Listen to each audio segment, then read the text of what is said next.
ఆ రాళ్ళు కేకలు వేస్తాయని చెప్పిన నా గొప్ప తండ్రి యేసయ్య. అయ్యా మేము ఎండిన ఎముకల వలె ఉండక నాయన, రాళ్ళ వలె ఉండక నాయన తండ్రి, సజీవులుగా ఉండి నాయన మీ సన్నిధిలో నాయన మిమ్మల్ని స్తుతించే భాగ్యం మాకు దయచేయండి నాయన తండ్రి. స్తోత్రమయ్యా, సర్వోన్నతుడా స్తోత్రం, సర్వాధికారి స్తోత్రం, రాజాది రాజా స్తోత్రం, దయగల రాజా అంటూ వందనాలు. స్తోత్రం, glory glory glory glory glory glory, hallelujah, glory glory glory glory glory, యేసయ్యే స్తోత్రం. నీ ప్రేమ నాలో మధురమైనది, అది నా ఊహకందని ప్రేమ శిఖరము. నీ ప్రేమ నాలో మధురమైనది, అది నా ఊహకందని ప్రేమ శిఖరము. ఏది కోరుకున్నావు ప్రేమ చూపి నన్ను పరవశించినాలో మహిమ పరచునిన్నే. సర్వస్వామిని నీవు, సర్వాధికారిని నీవు, సత్యస్వరూపిణి నీవు, ఆరాధింతును నిన్నే. నీ ప్రేమ నాలో మధురమైనది, అది నా ఊహకందని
మీకు వందనాలయ్యా తండ్రి, మీకు వందనాలయ్యా. అయ్యా మీకు స్తోత్రాలయ్యా. మీరు మాకు అనుగ్రహించిన ఈ ఉచిత కృపను బట్టి మీకు వందనాలయ్యా. నా కృప నీకు చాలు తండ్రి. అవును తండ్రి, లోకంలో మాకేమి వద్దు దేవా, మీ కృప ఉంటే చాలు రాజా. మాతో మీరు ఉంటే చాలు రాజా.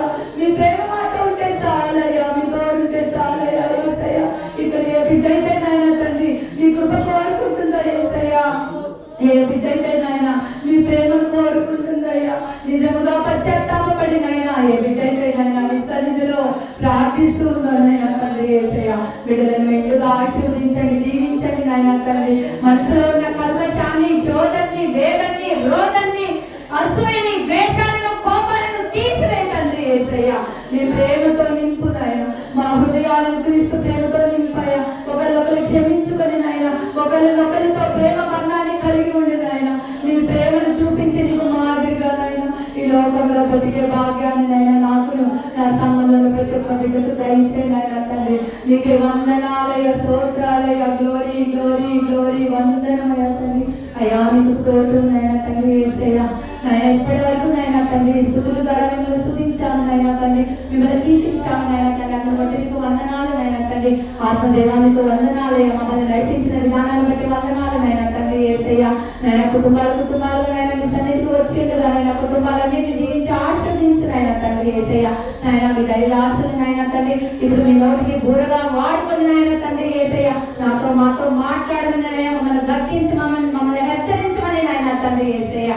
నాయన నిజమైన క్రీస్తు వార్తను మేము ఎరిగి నాయన మీ వైపు చూసే బిడ్డలుగా ఉండే భాగ్యం మాకు దయచేయమని నాయన మిమ్మల్ని వేడుకుంటుంది రాజా. త్వరలో తిరుగురానైనా యేసే నామపేట అడిగి బ్రతిమలాడి వేడుకుంటున్నాను తండ్రి. ఆమేన్. హల్లెలూయా. స్తోత్రం. దేవుని నామానికి మహిమ కలుగును గాక. మీ అందరికీ యేసుక్రీస్తు నామం పేరిట వందనాలు.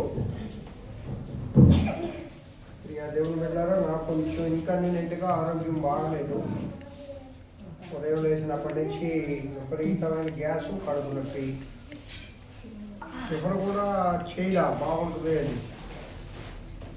కానీ దేవుని ఆరాధనకు తప్పనిసరిగా రావాలి, దేవుని ఆరాధన జరిగించాలి అని రావడం జరిగింది. అయినా ప్రభు అని నడిపిస్తున్నారు. హల్లెలూయా చెప్పండి ఒకసారి. హల్లెలూయా.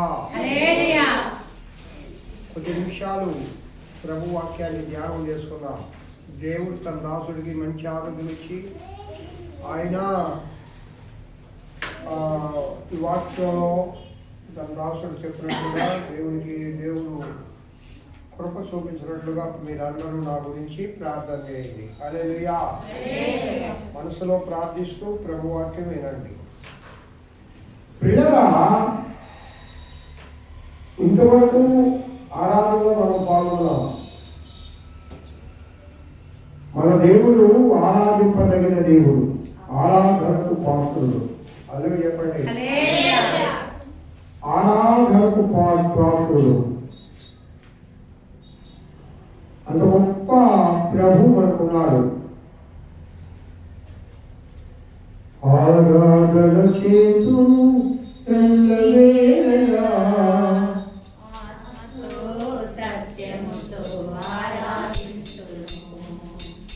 ఆరాధన చేతును అన్ని వేళలా, ఆత్మతో సత్యముతో ఆరాధింతును. నా ప్రాణ ప్రియుడైన యేసయ్యకు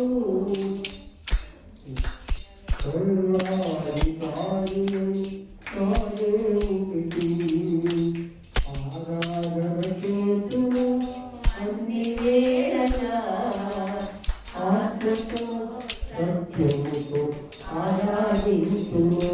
ఆరాధన అంటే గుడికి వచ్చినప్పుడే కాదు, అన్ని వేళలా ఆరాధింపదగిన వాడు మన ప్రభువు. చెప్పండి. పరిస్థితులు ఏవైనా ఆరాధించాలంట. ఒక ఆయన అంటాడు, శ్రమలైనా హల్లెలూయా, మరణమైనా హల్లెలూయా, సంఖ్యలైనా హల్లెలూయా, శరసాలైనా హల్లెలూయా, సింహాల పూలైనా హల్లెలూయా పాటలు పాడలేదా? గొప్ప పాటలు ఇవి. మనం నేను వేస్తాను, ఎదుగుతే అదే పాటలు వేస్తాను. అంటే మా ఇంట్లో బాగాలేదే, ఏమి గుడికి వచ్చాము, ఇంట్లో కొనుక్కోండి ఇంకా బాగుంటుంది. ఇప్పుడు నేను హాయిగా ఇంట్లో కొనుక్కున్నామా, ఆనందం కనిపించట్టు అలా కనిపిస్తుంది. కానీ నాకు వచ్చి నీ వ్యాధి ఇంకా ఎక్కువైపోతుంది. నా బాధ్యత నేను నిర్వర్తించాలి అంతే. ఆ సాతానుని జయించాలంతే. బాగా బలాయిస్తారా తప్పదు, మానవులు కదా. నిన్న మా పాప మంచి కొంచెం జీర్ణం కానీ పదార్థం పెట్టింది, బాగా తిన్నా, నాకు ఇష్టమని 2 పూట్ల. కాబట్టి చిన్నప్పుడు అనుభవించాలి కదా, అదేమ్మా చిన్నప్పుడు అనుభవించాలి. అమ్మవాడు ముచ్చి అవ్వడంతో రాయనమ్మా తప్పదమ్మా. నేను అనుభవిస్తున్నా, మీరు అనుభవించలేదుగా. స్తోత్రాలు చెప్పండి ప్రభువుకి. హల్లెలూయా హల్లెలూయా. కావున అన్ని వేళలు ఆరాధించాలి ప్రభువుని. నువ్వు బాగా ఉంటే గుడికి రావడం కాదు, సమృద్ధిగా ఉంటే దేవుని ఆరాధించడం కాదు. పౌరులు శీలలు ఎక్కడ ఆరాధించారు? వాళ్ళకి చప్పట్లు పడ్డానికి కూడా చేతులు, మన పైన చేతులు, కాళ్ళకి చేతులకి బోటాలు అంటే పెద్ద ఇనుప కండీలు వేసేసారు, తొడిగేశారు, గొలుసులతో కట్టేశారు. 3 అడుగుల స్థలం అంట, 3 అడుగులు ఇట్ట ముడుచుకొని ఒకళ్ళు కాదు, మళ్ళా ఇద్దరు చెరసాల. 3 అడుగుల స్థలం అంటే ఎంత ఉంటుందా? ఇది ఎన్ని అడుగులు ఉంది? ఇది కరెక్ట్గా 2.5-3 అడుగులు ఉండొచ్చు. అంటే ఇంత స్థలంలో ఇద్దరు, మళ్ళీ ఇంతలో బోండాలు. ఎందుకు వాళ్ళు వేసిందమ్మా? సువార్త చెప్పొద్దు, యేసయ్యను సాటించొద్దు అని వేశారు. వాళ్ళు అక్కడేం చేశారు? దేవుని పాటలు స్తుతించారు, దేవుని సువార్త చెప్పారు. జైల్లో ఉండే వాళ్ళందరూ మారిపోయారు, జైలు అధికారి మారిపోయాడు. నాకు కష్టం వచ్చింది, నాకు బాధ వచ్చింది, నేను గమనించి అంతమంది మార్గం పొందగా. మనకు కూడా శోధన కలిగినప్పుడే మనం సువర్ణంగా మారుతాం. కష్టం కలిగినప్పుడే కష్టాల్లో దేవుడిని స్తుతించాలా, బాధలో దేవుడిని స్తుతించాలా, ఆరాధించాలా, ఆనందించాలా ప్రభువులో. అప్పుడు దేవదేవుడు ఆయన కృప మనకి ఇస్తాడు. అలాగే ఇంకొక ఆయన ఉన్నాడు, దానియేలు గారు, మహాభక్తుడు, గొప్ప ప్రవచనవరం కలిగిన వాడు. దానియేలు అంటే రాజు కూడా గడగడలాడతాడు, రాజుకు ప్రియమైన వాడు దానియేలు. అసలు దానియేలు ఎక్కడ ప్రధానమంత్రిగా చేపట్టాడో తెలుసు కదా? శత్రు రాజ్యంలో, బబులోను రాజ్యంలో. వీళ్ళు బబులోను రాజు ఏం చేస్తారంటే యెరూషలేము రోడ్ ఇస్తాడు. యెరూషలేములో రోడ్ ఇచ్చినప్పుడు రాజులు ఏం చేస్తారంటే యువకులను, అంటే మంచి బలమైన వారిని, స్త్రీలను, బంగారాన్ని తీసుకొని వెళ్ళిపోతారు. స్త్రీలకి రాహేలమ్మ లాంటి, లేలమ్మ లాంటి ముస్లింలు అయితే ఆడవాళ్ళు వెళ్ళిపోతారు. యంగ్ పర్సన్స్ని, స్త్రీలు పురుషుల్ని తీసుకెళ్తారు. వాళ్ళని బానిసలుగా ఉపయోగించుకోవచ్చు అని, అంటే పనిచేసేవాళ్ళగా. ఇంట్లో మీ ఇద్దరు తెలిసి ఉదయం పని చేస్తారు, మీకు పని చేసి పెట్టాలా, వయసు అక్కడ అయిపోయారు. కాబట్టి అట్లా తీసుకుపోమంటారు షడ్రక్, మెషక్, అబేద్నెగో, దానియేలు.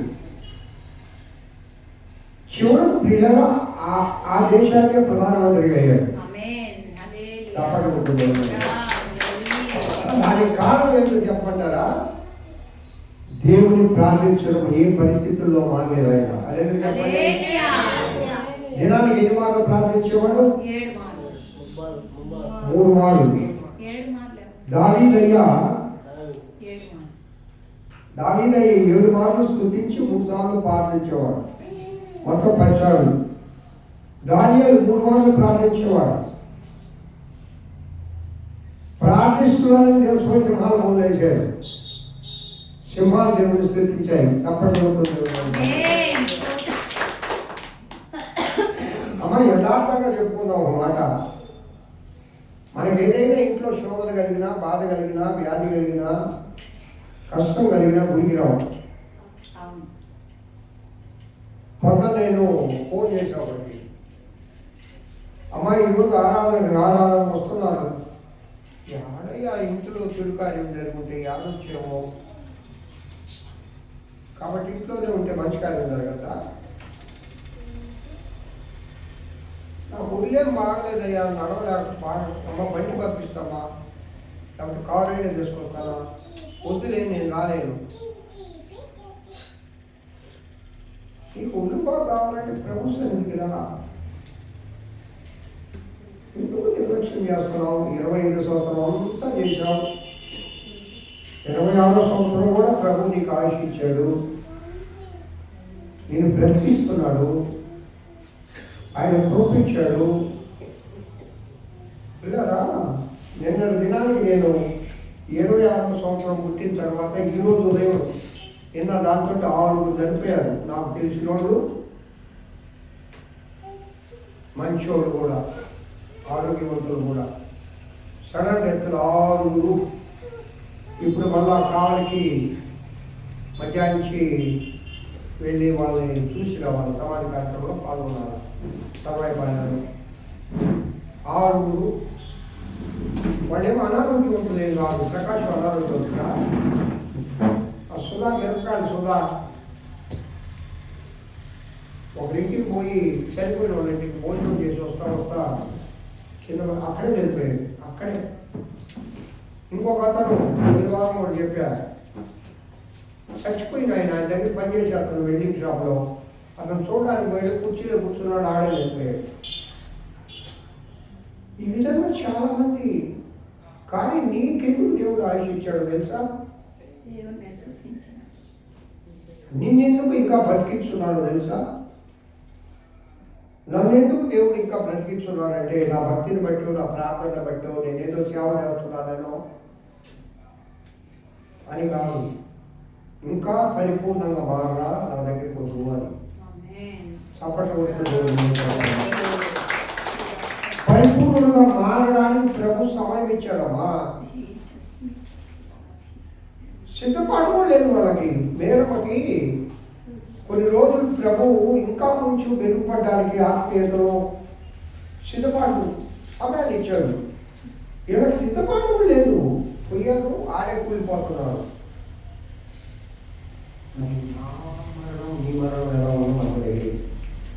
రాత్రంతా నేను మళ్ళీ ఆరోగ్యంగా ఉన్నా, బాగా జాలిగా ఉంటున్నా. తెల్లవారు కూడా బాగున్నా. లేచారు, అందిన ఆహారం చెప్పారు. 7 గంటల నుంచి సాతాను గాడు శోధించడం ప్రారంభించాడు. చెప్పలేం కదా. సరే, అదే పెద్ద ఇష్యూ కాదు. కానీ నేను చెప్పేది ఏంటంటే, ఏ పరిస్థితులైనా 2026వ సంవత్సరం మరీ మీకు నమస్కారం చేసి చెప్తా ఉన్నా, ఆరాధన మానకండి. ఎక్కడికి వెళ్ళినా గుడి లేని ఊళ్ళు ఇప్పుడు లేవు సామాన్యంగా కూడా. అనుపమా, మన ఊళ్ళో ఎన్ని గుళ్ళు ఉన్నాయి? కరెక్ట్ టక్ అని చెప్పండి. చెంతులకి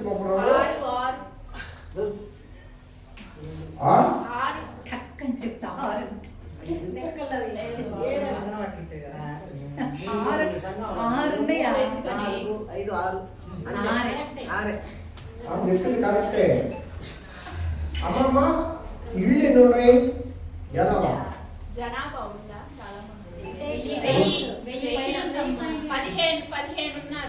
1500 ఇళ్ళు ఉన్నాయి.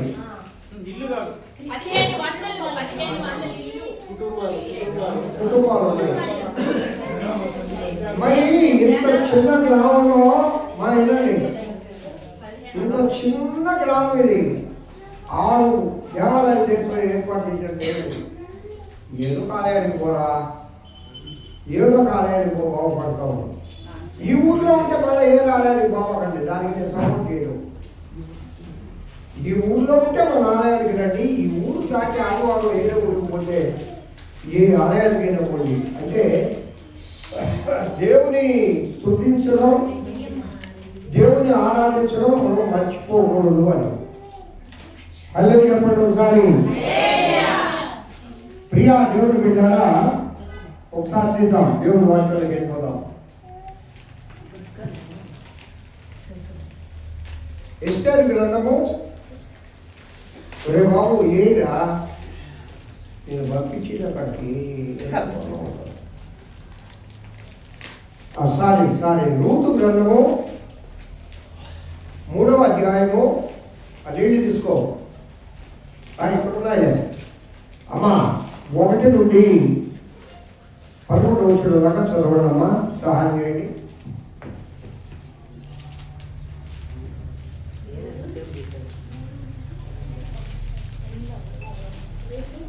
రూతు 3వ అధ్యాయము 1 నుండి 11. ఆమె అత్త అయిన నయోమి, నా కుమారి, నీకు మేలు కలిగినట్లు నేను నీ కొరకు విశ్రాంతి. ఏంటి మా బాగా చదువు, బయట తీసుకో, అర్థమైతే చదువు. అదే చదువు పర్లే, చదువు నాన్న. ఆమె అత్తైన నయోమి, నా కుమారి, నీకు మేలు కలుగునట్లు నేను నీ కొరకు విశ్రాంతి విచారింపవలసిన దానను కదా. ఎవరి పనికత్తెల యొద్ద నీవు ఉంటివో ఆ బోయాజు నాకు బంధువుడు. ఇదిగో ఈ రాత్రి అతడు కళ్ళమున ఎవరు తూర్పార పట్టింపబోచున్నాడు. నీవు స్నానము చేసి తైలము రాచుకొని నీ బట్టలు కట్టుకొని ఆ కళ్ళమునకు వెళ్ళుము. అతడు అన్నపానము పుచ్చుకుంట తాలించు వరకు నీవు అతనికి మరుగై ఉండుము. అతడు పండుకున్న స్థలమును గుర్తెరిగి లోపలికి పోయి అతని కాళ్ళ మీద ఉన్న బట్ట తీసి పండుకొనవలెను. నీవు చేయవలసిన దానిని అతడు నీకు తెలియజేయనని ఆమెతో అనగా ఆమె, నీవు సెలవిచ్చినదంతయు చేదునని చెప్పి ఆ కళ్ళము వద్దకు పోయి తన అత్త ఆజ్ఞాపించినదంతయు చేసెను. బోయాజు మనస్సున సంతోషించినట్లు అన్నపానము పుచ్చుకొని లోపలికి పోయి ధాన్యపు కుప్ప యొద్ద పండుకున్నప్పుడు ఆమె మెల్లగా పోయి అతని కాళ్ళ మీద నుండి బట్ట తీసి పండుకొనెను. మధ్యరాత్రి యందు అతడు ఉలిక్కిపడి తిరిగి చూసినప్పుడు ఒక స్త్రీ అతని కాళ్ళ యొద్ద పండుకొని ఉండెను. అతడు నీవెవరు అని అడుగగా ఆమె, నేను రూతు అను నీ దాసురాలిని. నీవు నాకు సమీప బంధువులు గనుక నీ దాసురాలి మీద నీ కొంగు కప్పమనగా అతడు, నా కుమారి, యెహోవా చేత నీవు దీవెన నొందెదవు. కొద్దివారినే గాని గొప్పవారినే గాని యవనస్తులను నీవు వెంబడింపడం వలన నీ మునుపటి సత్ప్రవర్తన కంటే వెనుకటి సత్ప్రవర్తన మరి ఎక్కువైనది. కాబట్టి నా కుమారి, భయపడకుము. నీవు చెప్పినదంతయు నీకు చేసేదను. నీవు యోగ్యురాలవని నా జనులందరూ ఎరుగుదురు. నీవు యోగ్యురాలవని నా జనులందరూ ఎరుగుదురు. శుక్రవారం దినంలో ఈ యోగ్యురాలు అనే మాట గురించి ప్రభు సన్నిధిలో దేవుడు మాట్లాడడం, పరిశుద్ధాత్మ దేవుడు మాట్లాడడం జరిగింది. పిల్లరా, నేను వాక్యం చదువుతుంటే ఒక పుస్తకం చదివినట్టు, ఒక కథ చదివినట్టు చదవకూడదు. స్పీడ్గా చదవకూడదు. అందరికీ అర్థమయ్యేటట్లుగా నిదానించి చదవాలి దేవుని వాక్యం. ఏ విధంగా అంటే, ఆమె అత్త అయిన నయోమి, నా కుమారి, నీకు మేలు కలుగునట్లు. చాలా మంది దైవజనులు వాక్యం చెప్తా ఉంటే అక్కడ సిస్టర్స్ వాక్యం చదువుతారు. ఎట్లా చదువుతారు? నేర్చుకోండి. ఇంకా ఇప్పుడు ఆమె చదివింది ఎంతమందికి అర్థమైంది? అర్థం కాదు. యాడికో పరిగెత్తాలని పరిగెత్తుతూ చదివితే ఎంత అర్థం ఉంది? ఇక్కడ నేర్చుకోండి. పిల్లగా మాయ తెరవద్దు, కూర్చోరాదు. నయోమి రూతు గురించి మనకు బాగా తెలుసు. అత్తా కోడళ్ళు, మోయాబు దేశస్తురాలు. నయోమి రూతు మోయాబు దేశస్తురాలు, నయోమి బెత్లెహేమీయురాలు. కరువు వచ్చింది, మోయాబు దేశం పోయాడు. నాకు తెలిసి ఈ ఆలోచన ఇచ్చింది దైవం అమ్మేమో. ముగ్గురిని బాగొట్టుకున్న పురుషుల్ని చివరకు విధవరాలైన రూతమ్మని తీసుకొని బెత్లెహేముకు వచ్చింది. వచ్చిన తర్వాత దైవం అంటది, అమ్మా నీ గురించి నేను విచారించాలి. ఎవరైనా పెద్దలు ఏం చేస్తారంటే బిడ్డల యొక్క యోగక్షేమాలు చూస్తారు. వాళ్ళకి ఏ వయసులో ఏది అవసరమో, బాల్యంలో ఆటలు పాటలతో కూడిన చదువు, యవ్వనంలో మంచి చదువు, తర్వాత వాళ్ళ ఉద్యోగాలు, ఆడపిల్లలైతే వివాహాలు చేయడం, తల్లిదండ్రులు వారి బాధ్యతలను తెలుస్తారు. ఋతు గురించి చాలాసార్లు మనం చెప్పాం. పూజారి ఏమే ఒక రాజు కుమార్తె, ముగయాలు దేశానికే రాజు కుమార్తె రాణి.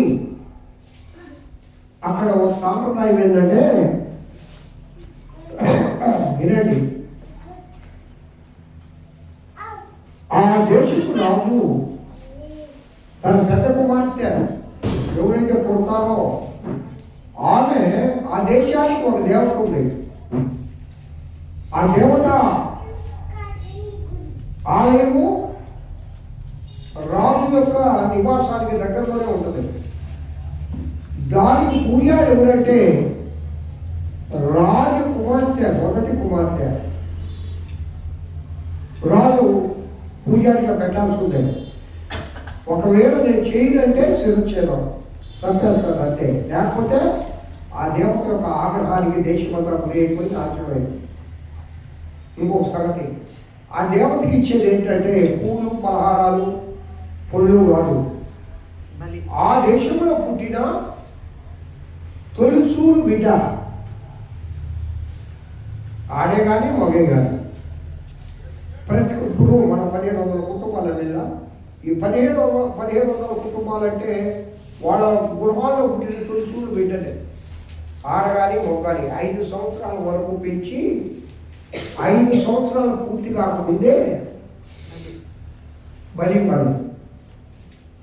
బలిచ్చిన తర్వాత ఆ రక్తాన్ని పూజారి కొట్టుకొని రూతమ్మ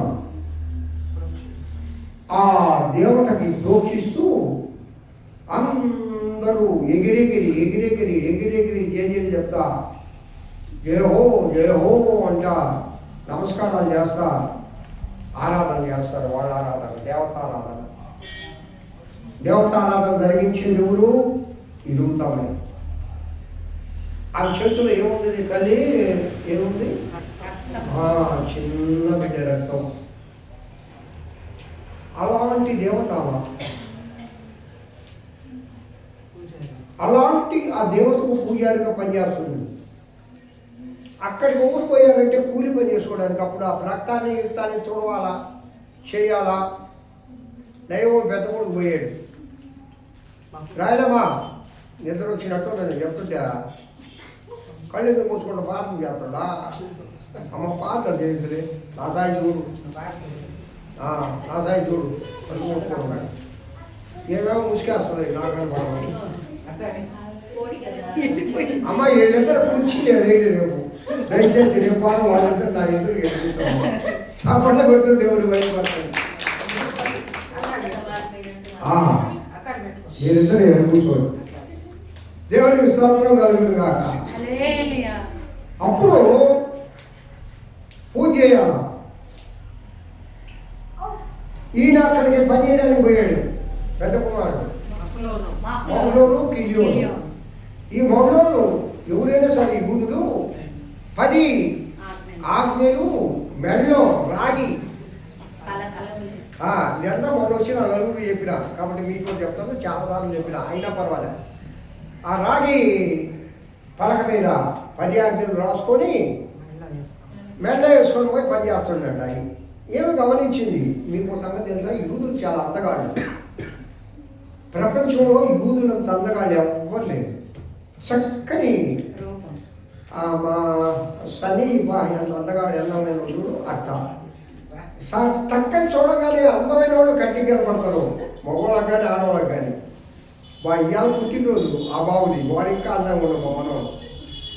కావున ఈమె రాణి కదా, విగ్రహ ఆడు పూజారి కదా, శుభ్రం చేస్తుంటే ఎవరి కొత్త వ్యక్తి ఏంటి ఆ మెడలో తెలుసుకున్నాడు, చాలా అందంగా ఉన్నాడు ఏమని బిడ్డ అనుకొని ఆయన సాయి చూస్తూ ఆ ఆజ్ఞలు చదువుతుందట. అదేందో అనుకుంది. తర్వాత ప్రతిరోజు చూస్తుంది ఆ ఆజ్ఞలు చదివింది. నరహత్య చేయకూడదు అనేది ఎన్నో ఆజ్ఞ?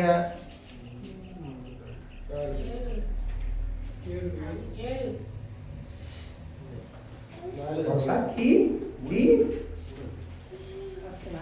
రెండో ఆజ్ఞ కదా, 2 లేక 3 అంటే 4గా చూద్దాం. చదువు నాయన.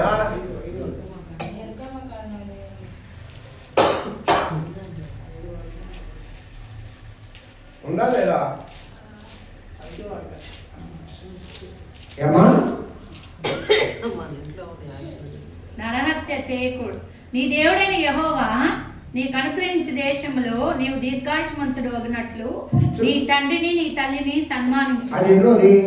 1 నరహత్య చేయకూడదు. 2 అంటే నేను చెప్పింది ఫస్ట్ వచ్చి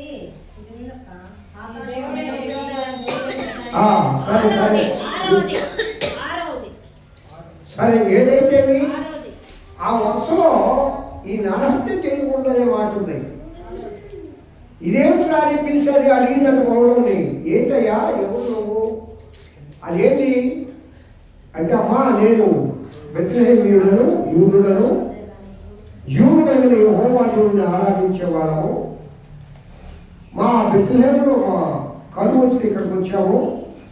ఆ మెడలో వేసుకుని మా యొక్క దేవుడు మాకు ఇచ్చిన పదాజ్ఞలు, మా ధర్మశాస్త్రము మోషే గారికి దేవుడు ఇచ్చాడు. అవునా, నరహత్య చేయకూడదా? మీరు ప్రతిరోజు నరహత్య చేస్తున్నారు, మీరు శాపగ్రస్తులు అవుతారు అని చెప్పి ఆమెకి ఈయన బోధించడం, ఆమె ఈయనడం. ఆ పరంపరలో చివరకు మౌలని వివాహం చేసుకొని వస్తుంది జరుగుతూ. పిల్లగా ఇక్కడ మనం గమనం చేయవలసిన ఈ దినము పరిశుద్ధాత్మ దేవుడు మనతో మాట్లాడే గొప్ప మాట ఈ వేద భాగంలో నుండి. ఇక్కడ బోయజ్ అంటాడు, కుమారి యెహోవా చేత నీవు దీవెన నొందిన దానము. ఈ దినము పరిశుద్ధాత్మ దేవుడు మనతో మాట్లాడే మాట. అందరూ చెప్పండి, కుమారి యెహోవా చేత నీవు దీవెన నొందిన దానము. నేను యెహోవా చేత దీవెన నొందిన వాడను. నేను యెహోవా చేత దీవెన నొందిన దానను. అవును, దేవుని చేత దీవెన నొందావు కాబట్టి 26వ సంవత్సరాన్ని ఈ 11వ తేదీ వరకు నువ్వు చూడగలిగావు. ఒకటిది. రెండవ దీవెన ఏంటంటే ఈ పరిశుద్ధ దినములో దేవుని ఆలయంలోకి రావడం కూడా దేవుని దీవెనే. మూడవది, ఇంతవరకు మనము ఆయుష్ కలిగి జీవిస్తూ ఆరోగ్యంగా ఉండడం కూడా దీవెనే. నాలుగవది, ఇంతవరకు మన జీవన పరంపరలో గతకాలం అంతా మన ప్రతి అవసరతను ప్రభు తీర్చడం కూడా దీవెనే. ఈ విధంగా చెప్పుకుంటూ పోతే మనం ఈ లోకంలో సుఖ సౌఖ్యముగా ఇంతవరకు జీవించున్నామంటే కూడా అది దీవెనే. కాబట్టి కుమారి యెహోవా వలన నీవు దీవెన నొందిన దానము. అందుకేనండి శాపగ్రస్తమైన వంశంలో పుట్టి యేసు క్రీస్తుకి తల్లిగా మారింది. చప్పట్లు కొడుతూ యేసు క్రీస్తు వంశావళిలో తల్లిగా మారింది రూతమా. శాపగ్రస్తమైన వంశం. లోతు కుమార్తెలు పుట్టిన ఆ యొక్క మోయాబీయులు ఒక పూజారి ఒక నరహత్య చేసే పరిస్థితుల నుండి యేసుక్రీస్తు తల్లిగా మారే పరంపరలో వచ్చిందంటే రూతమ్మ భక్తి ఎంత గొప్పది. అమ్మా ఏమంటది? నీ జనమే రాయలమా చెప్పు. నీ జనమే నీ దేవుడే. నువ్వు ఎక్కడ ఉంటావో నువ్వు ఎక్కడ చచ్చిపోతే నేను పోను. అమ్మ మీ నాన్న రాజు కదా, క్షమిస్తాడు, మా కూతురు కదా, పోమ్మ సకల సౌఖ్యాలు అనుభవించవచ్చు. నేను బిడ్డనుగానే వయసుకో నాకు లేదు. నువ్వు ఎంతకాలం నీ విధంగానే ఉంటావు, అవసరం లేదు. అంతమా జీవం కలిగిన యెహోవా దేవుడు నిజమైన దేవుడని గుర్తిని నేను వచ్చాను ఇక్కడికి. హల్లెలూయా.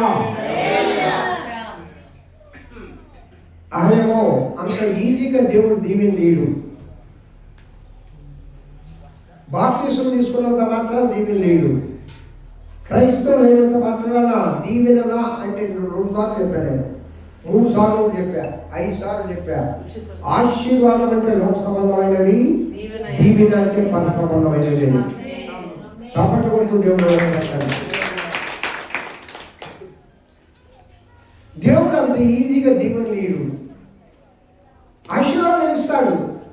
నువ్వు ఎట్టా క్రైస్తవులు పేరు పెట్టుకున్నావు, నువ్వే కాదు లోకంలో నీకంటే సుఖంగా సౌఖ్యంగా జీవించేవాళ్ళు జలసా ఉండేవాళ్ళు చాలామంది ఉన్నారు. లోక సంబంధమైన ఆశీర్వాదాలు, ఇల్లు, నీకు సమస్తాన్ని ఇస్తాడు, అది వేరే విషయం.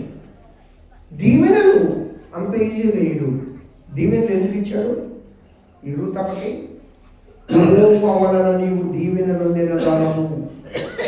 ఎందుకు ఇచ్చాడు? ఎందుకు ఇచ్చాడు? సమస్తాన్ని వదిలేసింది. అమ్మా ఒకసారి వైపు చూసి సమస్తాన్ని ఏ కలిగి ఉందామా?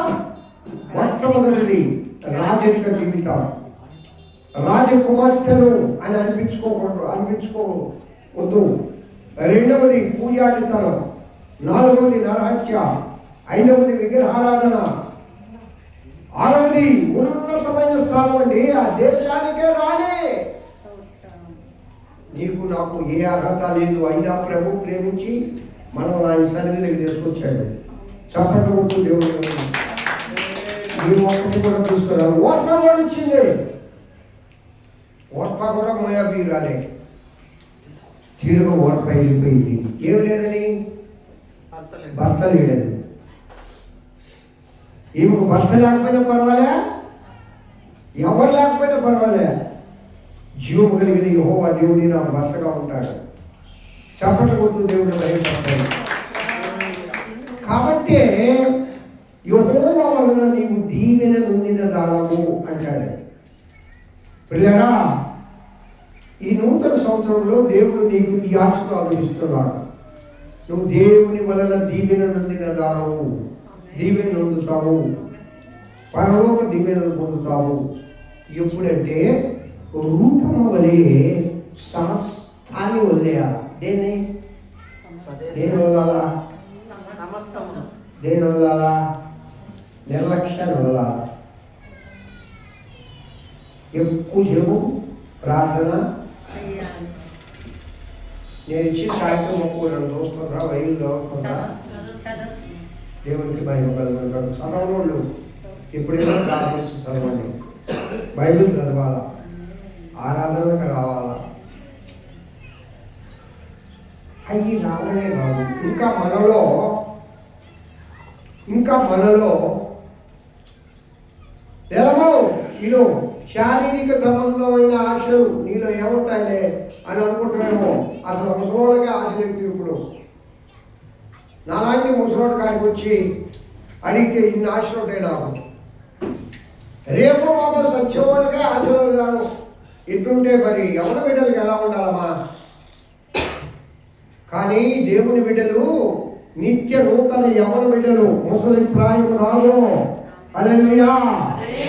ముసలితనమందు నిన్ను చిగురింపజేసేవాడు శారీరకంగా కాదము, ఈ మాట ఆత్మీయంగా.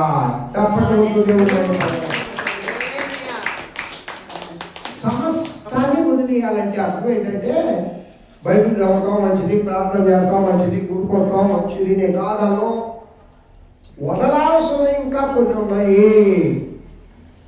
పాత వత్సర బుద్ధులు వెనకేసుకొని వచ్చావు, మోస్తా ఉన్నావు. అనుపమా వాటిల్లో ఒక్కటి చెప్పు. పోయిన సంవత్సరానికి ఈ సంవత్సరానికి ఏం తేడా ఉందో మన బతుకులో? ఏమి తేడా? అదే అవ్వరు. నీకే కాదు నాయన, నా బతుకులో కూడా చెప్తున్నా. నిన్ను కాదు, ఒక ఏదో పేరు కాదే పలకకుండా అంత మాత్రం చేత కోపడదాకండి. మీకే కాదు, మనమందరం కూడా వదలాల్సి ఉన్నాయి. సంపూర్ణ దీవెనలు పొందాలంటే సంపూర్ణంగా ప్రభువు సమర్పించుకోవాలా వద్దా? అల్లు చెప్పండి ఒకసారి. చప్పట్లు కొడుతూ దేవుడు బయలుపరచండి.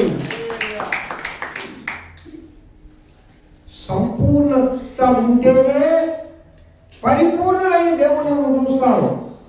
పర సంబంధమైన దీవెనలు, ఆశీర్వాదములు, లోక సంబంధమైన ఆశీర్వాదములు, పరలోక భాగ్యము ప్రభువు ఇస్తాడు. రూతమ్మ సమస్తాన్ని వదిలేసిందమ్మా. చివరికి కన్నా తల్లిదండ్రులను కూడా వదిలేసింది. మనం తండ్రిని వదలలేకపోతా ఉన్నాం. ఈ లోక సంబంధమైన వాడిని, సాతాను గాని. కోపము, నేను కోపడం మానేశానయ్యా నూతన సంవత్సరంలో అన్నాడు. స్తోత్రం చెప్పండి. అబ్బా, నేను నిన్న కూడా విన్నా, చాలా పెద్దగా అరుస్తున్నాను.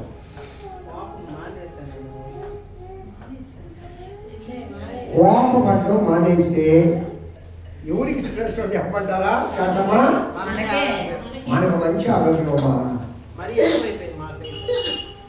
చాలా మంచి ఆరోగ్యం. ఒక మాట ఉన్నామా, ఆ కోపం మీద ఆ గోడ కొట్టేయండి, శాంతంగా ఉండండి, మనశ్శాంతిగా ఉండండి. ఏ అమ్మా విసిగిస్తారు బాబు, భార్యలు ఇసుకిచ్చినంత భర్తలు ఇసుకిరు.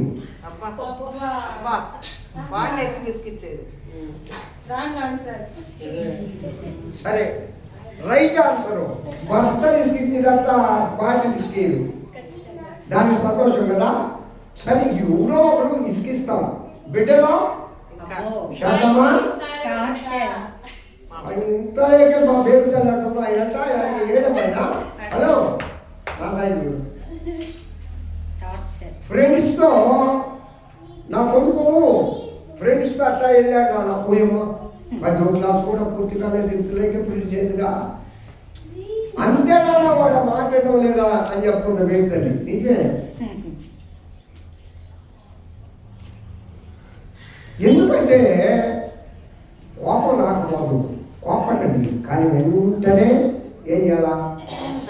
సెటిల్ అయిపోవాలా, కొనసాగించవద్దు, పేరించవద్దు, కోపడతా కూర్చోవద్దు. మా నాన్న వదినమా రాయలమ్మ, మా అన్న ఎంత శాంతపరుడా, ఏ రోజున కోపడి ఉంటాడు మీద. కోపడి తింటే కూడలేదు. అసలు నాకు తెలుసు, నేను మీ ఇంటి పక్కనే ఉన్నా కదా, ఎన్నిసార్లు పసుపు పెట్టి నాకు తెలుసు కదా. మా అన్న ఇప్పుడు కోపడ్డు, శాంత స్వరూపి. ఎప్పుడన్నా ఇప్పుడు అమ్మ అనారోగ్యంగా ఉండేవాడు గట్ట ప్రసాదా రసాయి చూడండి. మీరు అనారోగ్యంగా ఉండేవాడు కోపం వస్తుందా రాదయ్యా? ప్రసాద్ వినపడిందా? కోపం వస్తుందా రాదా? ఎక్కువ వస్తుంది, ఇసుగు వస్తుంది. నువ్వు బాగా మనసులో కొనుక్కున్నప్పుడు వాళ్ళు ఎంత కోపడతారంటే అంత కోపడతారు. మామూలుగా ఉండదు అది. ఎందుకంటే వాళ్ళు అసహాయులు కదా, వాళ్ళ పని వాళ్ళు చేసుకోలేరు. అదే నన్ను పట్టించుకోవడం లేదే, నన్ను చూడడం, ఎంతైనా చూడు విసిగిస్తానే ఉంటారు. మా నాన్నగారు ఉన్నాడు కదా, ఒకరోజట మా పాప అంటుంటుంది, ఇంకా టీల మాయక ఇవాళ అలగతాడు. ఆయనకి 8-7 గంటల్లో టీ పోతే అలగుతాడు. నాకు 9కి ఇచ్చినా తాగుతా నేను. మీరు ఎందుకంటే అమ్మా అనారోగ్యం లేవమ్మా అందుకా కానీ మామూలుగా మానవ చేస్తున్నారు. కాబట్టి ప్రియులారా, ఈ నూతన సంవత్సరంలో నేను కోరుకునేది ఏంటంటే భక్తిలో పరిపూర్ణత రావాలంటే కోపం లేకుండా ఉండండి చాలు. చాలా శరీర కార్యాలు దాంతో వెళ్ళిపోతాయి. కోపంలో ఏమేమి ఉన్నాయి? ద్వేషం ఉంది, అసూయ ఉంది, మత్సరం ఉంది, కుళ్ళుతనం ఉంది, నిజంగా అసలు స్వార్థం ఉంది. ఇవన్నీ కోపాలుగా అంటుకట్టి అంటుకట్టబడి వచ్చిన శరీర ఫలానికి కోపం తీసేసుకోవాలంటే ఏముండాలంటే అసలు ఫలం ఉంటుంది, అదే ప్రేమ. మీరు పోయేటప్పుడు అక్కడికి వెళ్ళి నేను చిన్న నిమ్మ చెట్టు వేసామండి. దానికి అదేంటంటే అది ఆ నిమ్మకాయ పొలంలో ఉండదు, తీయకుంటుంది. దానికి ఇంత కాయ కాసి ఉన్నాయి. ఒక కాయ కాసి రాలిపోతే నేను నిన్న ఎంత తీయగా ఉండేదో. ఇంత అది చెట్టు కూడా ఇంతే ఉంది. మన వచ్చి అంతా పాములు వేయించలే ఇక్కడ కూర్చొని అన్ని చెట్లకి. ఇంకొక మామిడి చెట్టు వేయించిన మన సూడమ్మ గారు ఇచ్చాడు. అందుకని ఆ పక్కన చూడండి. ఎందుకు చెప్తున్నానంటే ఈ ఫలాలు మంచి ఫలాలు ఫలిస్తాయని. ఇది మేము ఉండబోతున్నామా? అవి చెట్లు పెద్దయి ఫలాలు ఫలించి ఒక సుందరవనంగా దేవుని తోటగా ఈ ఆలయం అయ్యేంత వరకు మాలాంటి వాళ్ళు ఉంటారా? ఎవరి కోసం ఇది అమ్మ చెప్పండి? ఎవరి కోసం? రాబోయే తరం వారి కోసం, మనందరి కోసం. చప్పట్లు కొడుతున్నాయి. ఇంకొక మాట నేను చెప్తున్నా ఇక్కడ, ఇంకొక మాట నమస్కారం నేను చెప్తున్నా. ఈ దేవాలయం అక్కడ రాపించారు, నీకు గుర్తుందో లేదు? యేసుక్రీస్తు ఈ దేవాలయం అందరిదమ్మా, ఏ ఒక్కరిది కాదు. నమస్కారం నేను చెప్తున్నా. ఈ దేవాలయంలో మన సంఘానికి వచ్చే ప్రతి ఒక్కరికి హక్కు ఉందమ్మా. ఇది అందరిది. ఇది ఊరి పేరు మీద రిజిస్టర్ చేయలేదు. తెలుగు బాప్టిస్ట్ ఆలయం పేరు పెట్టామంటే వాళ్ళ వాళ్ళ వాళ్ళ వాళ్ళ లిస్టులో మన పేరు లేదు, మనం రిజిస్టర్ చేయలే. ఇది మన సంఘంలో దేవుని ఆలయానికి వచ్చే ప్రతి ఒక్కరికి హక్కు ఉంది దేవుని ఆలయం మీద. ఇది ఏ ఒక్కరిది కాదు, ఎవరి సొత్తు కాదు, ఇది మనందరిది. అదే చెప్పండి, మనందరి కలిసి ఉమ్మడి ఆస్తి ఏమైనా ఉందా అంటే అనుకోమా దేవుని ఆలయమే. చప్పట్లు కొడుతూ దేవుని ఇది మన ఉమ్మడి ఆస్తి. అమ్మవాడు అన్నాడు ఆ మాట నాతో. కన్నీళ్ళు కాచారు ఆ రోజు చేతులు పట్టుకొని నా దగ్గర. మా బావ అక్కళ్ళు బయటికి వెళ్ళిపోయినప్పుడు మా అక్క నా దగ్గరికి వచ్చి ఏడ్చింది. చిన్నప్పటి నుంచి నేను పెంచావు కదరా, పెద్ద చేసావు, ఇప్పుడు మాతో నువ్వు కూడా రాకుండా అక్కడ ఉంటే ఏం బాగుంటుంది? అన్నకాడికి పోయి ఏందన్నా మా బావోళ్ళు అక్కళ్ళు బయటికి వెళ్ళిపోయారు, నేను కూడా వెళ్ళాలి కదా. లేకపోతే ఆ ఆనంద పేరు మీద అంట ఇది రాసి నన్ను అందుకలే వాళ్ళు బయటికి పోయింది. దేవదానం ఇప్పుడు వీళ్ళందరూ పెద్దోళ్ళు అయిపోయారు. నాకు కూడా అబ్జెక్షన్ లేదు దేవదానం, నీకు అబ్జెక్షన్ లేదు. రేపు పొద్దున వచ్చే తరం వాళ్ళు ప్రశ్నిస్తారు. మన బిడ్డలు పెద్దోళ్ళు అయిన తర్వాత మన మనవాళ్ళు మనవరాళ్ళు రే బయటికి పోండ్రా అంటే వెళ్ళిపోవాలి మనం. ఇప్పుడు మన ప్రవీణ్ ఆ గుడికి పోయాడు, రేపు పొద్దున వాళ్ళు కోపం వచ్చు రే పూరా బయటకంటే రావాలి వాడు అని వాళ్ళ పేరు చూపిస్తే వాళ్ళదే ఆ సంఘం. ఇది అది కాదు, ఇది అందరిది. అప్పుడు చేతులు పట్టుకొని కన్నీరు గార్చారు. మీరైతే బోనరు, నాకు తెలుసు. నేను సమస్తాన్ని లోక సంబంధమైన రక్త సంబంధాన్ని వదులుకొని ఎందుకు నిలబడ్డానంటే మీ గురించి మాత్రం కాదమ్మా, అది గుర్తుపెట్టుకోండి. నా దేవుని దగ్గర లెక్క చెప్పడానికి స్తోత్రం. స్తోత్రం చెప్పండి. హల్లెలూయా. ఎప్పుడైనా అమ్మా ఒక కార్యం దేవుని గుళ్ళో, ఇప్పుడు మనకున్నా లేకపోయినా ఇన్ని వేల రూపాయలు ప్రభువుకి ఇస్తున్నారు. మన చూడు ప్రియ ఆ క్యాలెండర్స్కి 5,500 రూపాయలు ఇచ్చింది. మళ్ళా 3,000 రూపాయలు చిరంజీవి వాళ్ళు ఇచ్చారు. అలాగే మీరందరూ కూడా ఏమి లేకపోయినా సరోజనమ్మ 3,000 రూపాయలు ప్రభుకి ఇచ్చింది. ఎందుకు ఇచ్చింది? దేనికోసం ఇచ్చింది? అది దేవునికి ఇస్తున్నానని ఇచ్చింది. హల్లెలూయా. ఎవరైనా 1 రూపాయి ఖర్చు పెడుతున్నారంటే అది మీకోసం కాదు, అది దేవునికి నేను ఇవ్వాలి కాబట్టి ఇస్తున్నా, దేవునికి మీరు ఇవ్వాలి కాబట్టి ఇస్తున్నారు. అప్పుడు అన్నాడు దేవదానం, ఆ విధంగా చేయడం బాగాలేదయ్యా. అవునన్నా, నేను కూడా పోవాలని లేదు, నిన్ను అడుగుతున్నాను. ఏదో వాళ్ళు ఇన్ని రోజులు సేవ చేశారు కదా, వాళ్ళ పేరు మీద రాస్తే ఏం పోయిందన్నా, ఎంతకాలం ఉంటాం మనం అంటే ఆయన నాకు కరెక్ట్గా ఫిక్చర్ చెప్పాడు. రాబోయే రోజుల్లో జరిగే కార్యక్రమం దేవదానం మనకు తెలియదు. మానవుడు స్వార్థపరులు, మన బిడ్డలు నిన్ను నన్ను తిట్టుకుంటారు అని అంటే మేము కామైపోయాం. కావున ప్రియా దేవుని బిడ్డలారా, ఇది మన స్వాస్థ్యము. సంపట్టబడుతుంది. దాన్ని మీరు చూస్తున్నారో లేదో, ఉదయమో సాయంకాలం వచ్చి దేవుని ఆలయంలో కూర్చుంటారే. ప్రసాద్ అన్నాడు, అంకుల్ ఉదయాన సాయంకాలం చర్చిలో పాటలు పెడితే బాగుంటుంది అంకుల్ అని. నేను పెడతానే ఉన్నాను ఆయన అవకాశం ఉన్నప్పుడు పెడతాను. ఎందుకంటే ఆ పక్కన ఎక్కువ సౌండ్ అయిపోయింది, వాళ్ళకి డిస్టర్బ్ ఎందుకు, అవకాశం ఉన్నప్పుడు పెడుతూనే ఉన్నా. ఇక్కడ కూర్చొని ప్రార్థన చేసుకుంటుంటా. దోవలు పోయే వాళ్ళు చాలామంది నా దగ్గరికి వచ్చి మాట్లాడుతూ ఉంటారు. కావున ప్రియులారా, ఈ నూతన సంవత్సరంలో మనము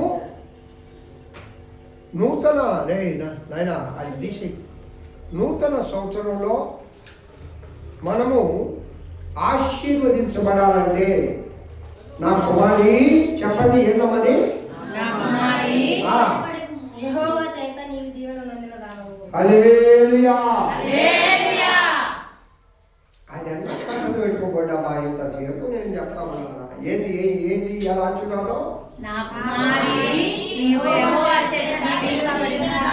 దీవెన నొందిన దానము అంటే దీవెనలు పొందడానికి ఏం వదులుకోవాలని మనం చెప్పుకుంటా ఉన్నాం. కోపం వదులుకోవాలంటే నీళ్ళు ఏముండాలా? అయ్యమా అది ఉండాలా. ఎవరిని ప్రేమించాలా? అయ్యమా